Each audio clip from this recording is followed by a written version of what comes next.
Everyone, good morning সবাইকে। তোমরা সকালে কেমন আছো? আই হোপ তোমরা সবাই ভালো আছো। আমি আজ রেডি হয়ে গেছি। আমি আজ একটু কালারফুল জামা পরে আমি অফিস যাব। অফিস চলে এসেছি। অফিসে এসে কাজের শিডিউল চেক করছিলাম অ্যান্ড কফি খাইলাম এক কাপ। তারপর কাজ চেক করতে করতে কাজ নিয়ে ডিসকাশন করলাম। পার্সোনাল ইনফরমেশন দেখানো হবে না। তোমার কি কাজের চাপ আছে? প্রচুর। তা আমি ফোন ঘাটছি। তারপর অফিস থেকে অনেকটাই লেটে আজকে বেরিয়েছি। স্ট্যান্ডের দিকে যাচ্ছি, বাস ধরতে হবে।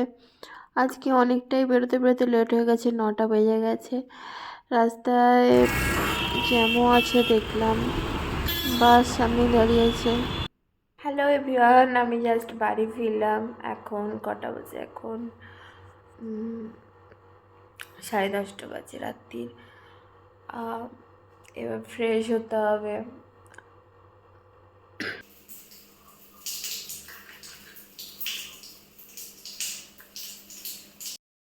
আমি ফ্রেশ হয়ে নিয়েছি, জাস্ট ফ্রেশ হলাম।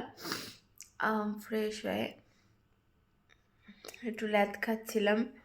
এবার চলো ডিনারটা কমপ্লিট করে নিই। ডিনার কমপ্লিট হয়ে যাওয়ার পর আমি শুতে হবে, এডিটিংয়ে বসবো, দেন শুতে হবে। চলো tata, bye bye, good night সবাইকে।